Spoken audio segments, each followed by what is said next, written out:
Pandey coaching की पाठशाला में आज पुनः आपका स्वागत है। और आज हम काउंट काबूर जो इतिहास का सबसे बड़े नामों में से एक नाम माना जाता है। और मैं चाहूंगा कि जो भी व्यक्ति हमारे वीडियो को देख रहे हैं हमारे चैनल को जरूर सब्सक्राइब करें और जितना हो सके हमारे वीडियो को शेयर करें। आज पढ़ रहे काउंट काबूर। तो सबसे पहले उठता है प्रश्न कि काउंट काबूर कैसा व्यक्ति था। तो काउंट काबूर एक राष्ट्रवादी और कूटनीतिक विचार का व्यक्ति था। यानी इसमें राष्ट्रवादी जो भावना है वो क्या था, कुट कुट कर भरा हुआ था। फिर जब ये साठवीं पीढ़ी का क्या बनता है, शासक बनता है। सबसे पहले तो ये क्या होता है, जो मेटरनिक था, मेटरनिक ने इसको क्या किया था, काउंट काबूर को प्रधानमंत्री नियुक्त किया था। लेकिन उसके बाद ये क्या होता है, ऑस्ट्रिया का जब ये बागडोर अपने हाथ में लेता है तो वो जानता था कि इटली का एकीकरण की सबसे कोई बड़ी बाधा है तो कौन है, ऑस्ट्रिया है। वो इटली का एकीकरण का सबसे बड़ी बाधा ऑस्ट्रिया को मानता था। तो फिर क्या होता है कि सर्बिया पीढ़ी के शासक होता है 1853-54 में क्या होता है, क्रीमिया का युद्ध होता है। 1853-54 में क्रीमिया का युद्ध होता है। और ये युद्ध क्या करता है, इस युद्ध में फ्रांस की तरफ से युद्ध लड़ने की घोषणा कर देता है। युद्ध लड़ने की घोषणा कर देता है।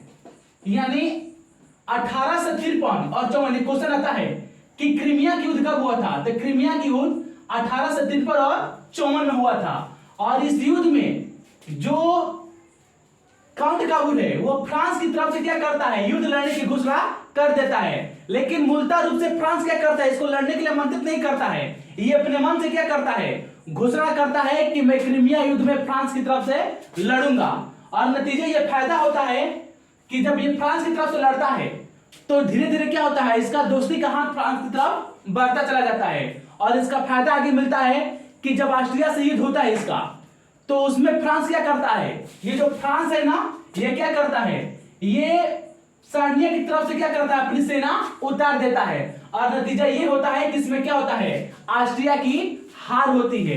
तो यहां पर हम देख रहे हैं कि 1853-54 में क्रीमिया का युद्ध होता है। इस युद्ध में क्या करता है, जो काउंट काबूर है ना, वो फ्रांस की तरफ से युद्ध लड़ने की घोषणा कर देता है। क्योंकि हमने बताया कि क्या था, एक कूटनीतिक और राष्ट्रवादी विचारधारा का था। तो इसका फायदा इसको था कि जब ये फ्रांस की तरफ से लड़ने की घोषणा करता है तो आगे जब युद्ध होता है तो उस युद्ध में फ्रांस में क्या करता है, अपनी सेना लड़ने के लिए उतार देता है, जिसमें ऑस्ट्रिया बुरी तरह से क्या होता है, पराजित होने लगता है। फिर हम आगे जाएंगे, ठीक ना, आगे जाएंगे तो वहां पर क्या होता है, वहां पर जब क्रीमिया का युद्ध समाप्त होता है, जब क्रीमिया का युद्ध समाप्त होता है तो वहां पर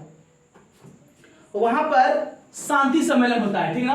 क्रीमिया का जब युद्ध समाप्त होता है तो वहां पर शांति सम्मेलन, एक सम्मेलन हुआ था जिसका नाम था शांति सम्मेलन। शांति सम्मेलन जब हुआ तो उसमें 3 देश आए। शांति सम्मेलन हुआ, युद्ध जब खत्म हुआ तो वहां पर क्या हुआ, शांति सम्मेलन हुआ। और इस सम्मेलन में 3 देश आते हैं। पहला आता है ऑस्ट्रिया, दूसरा का फ्रांस और तीसरा का था सर्बिया। ये 3 देश आते हैं। यहां पर क्या होता है, यहां पर शांति सम्मेलन होता है, ठीक ना। और इस शांति सम्मेलन में क्या होता है, चर्चा होता है। किसके बारे में चर्चा होता है, ऑस्ट्रिया के बारे में, कि आप क्या कीजिए, आप जो एक तरफ से जो हमारी इटली है, इटली पर आप क्या करें, हस्तक्षेप करना बंद कर दे। इस प्रकार से ये धीरे धीरे क्या होता है, धीरे धीरे बात आगे बढ़ती है। और नतीजा ये होता है कि ये जो नेपोलियन था, नेपोलियन उधर अपनी सेना क्या करता है, कोई स्थान था जिसका नाम है वेनेशिया, उस वेनेशिया पर क्या करता है, आक्रमण करता है और उसको वो क्या करता है, नेपोलियन जीत लेता है। लेकिन नेपोलियन को यहां पर अब डर होने लगता है। क्यों, क्योंकि धीरे धीरे क्या हो रहा था, धीरे धीरे इटली में क्या हो रहा था, राष्ट्रीयता का भावना जग रहा था। और ये राष्ट्रीयता की भावना जगने का कारण कौन था, काउंट काबूर था। तो अब ये नेपोलियन नहीं चाहता था कि किसी प्रकार से ये क्या हो, इटली में राष्ट्रीयता की भावना उत्पे। इसलिए क्या करता है, ये अपनी सेना वेनेशिया से बुला लेता है। ये अपनी जो सेना है ना, ये क्या करता है, ये सेना अपनी वेनेसिया से बुला लेता है। अब यहाँ पर जो नेपोलियन था अपनी सेना भेजता है कहां पर, वेनेसिया भेजता है, वेनेसिया भेजता है। तो यहाँ पर ये जीत जाता है। नेपोलियन यहाँ पर क्या करता है, नेपोलियन यहाँ जीतता है और जीतने के पश्चात यहाँ पर विजय हो जाता है वेनेसिया पर। जीतने के पश्चात ये क्या करता है, अपनी सेना क्या करता है, वापस यहाँ से बुला लेता है। क्यों, क्योंकि इसका डर था कि अब क्या हो रहा है, काउंट काबूल की चर्चा पूरे नेपाल पूरे इटली में हो रहा है और लोगों में क्या हो रहा है, राष्ट्रीयता की भावना उत्पन्न हो रहा है। इसलिए क्या करता है, वेनेसिया जीतने के पश्चात अपनी सेना वापस बुला लेता है। जब बुलाता है तो वहां पर फिर दोनों पे क्या होती है, समझौता होता है। वहां पर समझौता होता है कि जो वेनेसिया था, ये जो वेनेसिया था ये क्या होता है, नेपोलियन समझौता कराता है सार्डिनिया में और ऑस्ट्रिया में। तो जो वेनेसिया था, ये वेनेसिया किसको देता है, ये वेनेसिया ऑस्ट्रिया को दे दिया जाता है, ये वेनेसिया ऑस्ट्रिया को दे देता है। और उस युद्ध में एक जीता गया स्थान था जिसका नाम था लोम्बार्डिया। लोम्बार्डिया, उस लोम्बार्डिया का जो स्थान था ये दे दिया जाता है सार्डिनिया को दे दिया जाता है, ये सार्डिनिया को दे दिया जाता है। तो यानी वेनेसिया ऑस्ट्रिया को दे दिया गया और लोम्बार्डिया सार्डिनिया को दे दिया गया।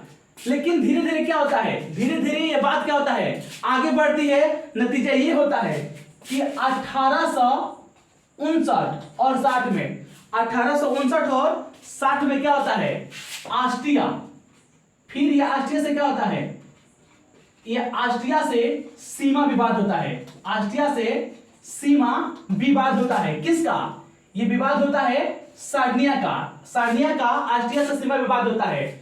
इस विवाद में क्या होता है, ये विवाद में विवाद होता है तो फोनो क्या करता है, जो फ्रांस होता है, फोनो अपनी सेना उतार देता है इसकी तरफ से, सार्डिनिया की तरफ से, और उसमें बुरी तरह से क्या होती है, फिर पराजय होने लगती है। यानी यहां पर दिखा रहा है कि जो काउंट काबूल था, ठीक ना, वो क्या था, एक बड़ा ही चतुर व्यक्ति था और लोगों के अंदर इसकी एक चीज थी, वो चाहता था कि किसी प्रकार से लोगों में क्या हो, राष्ट्रीयता की भावना उत्पन्न हो। अगर राष्ट्रीयता की भावना उत्पन्न नहीं होगा तब किसी भी देश का एकीकरण करना संभव नहीं है।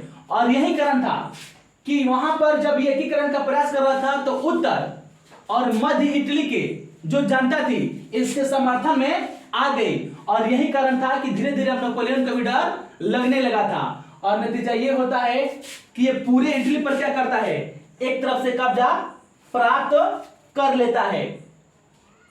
और धीरे धीरे फिर इसके बाद 1862 में ये वेनेसिया क्या करता है, सॉरी 1862 में ये दक्षिणी इटली, जो दक्षिणी इटली है, रोम को छोड़कर जितने भी रियासत था उस रियासत संघ को क्या करता है, ये इटली में मिला लेता है।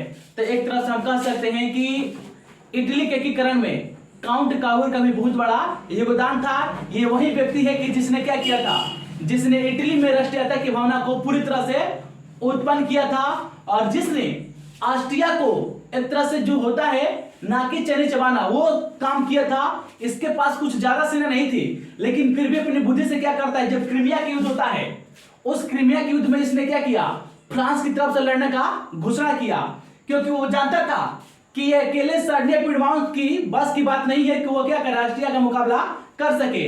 इसलिए वहां पर अपना जो दिमागी जो चाल है वो खेलता है और वहां पर फ्रांस की तरफ से लड़ने की घोषणा करता है। उसका फायदा ये होता है कि फ्रांस भी जब ऑस्ट्रिया के साथ सार्डिनिया की युद्ध होता है तो उसमें अपनी सेना उतार देता है। नतीजा ये होता है कि उसमें ऑस्ट्रिया बुरी तरह से पराजित होने लगता है। बीच में नेपोलियन आता है, समझौता कराता है। समझौता होता है ये कि जो लोम्बार्डिया था उस लोम्बार्डिया को सार्डिनिया को दिया गया और जो वेनेसिया था वो ऑस्ट्रिया को दिया गया। इसी प्रकार से वो बहुत सारी चीजें करता गया। धीरे धीरे मुडेनिया, पुडेना, टटस्की ये कुछ स्थान था जिसको क्या किया, इसने इटली के एकीकरण के पश्चात इस तीनों को अपने स्थान में मिला लिया।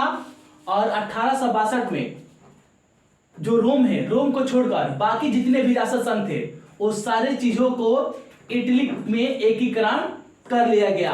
अर्थात यहां स्पष्ट होता है कि इटली के एकीकरण करने में काउंट काबूल का भी बहुत बड़ा योगदान था। ये इसके बारे में था। अब मैं चाहूंगा कि जो भी लोग इस वीडियो को देख रहे हैं जरूर हमारे चैनल को सब्सक्राइब करेंगे और जो भी अगर त्रुटि हो या कोई सुझाव देना हो तो जरूर आप वीडियो के माध्यम से देने की कोशिश करेंगे। धन्यवाद।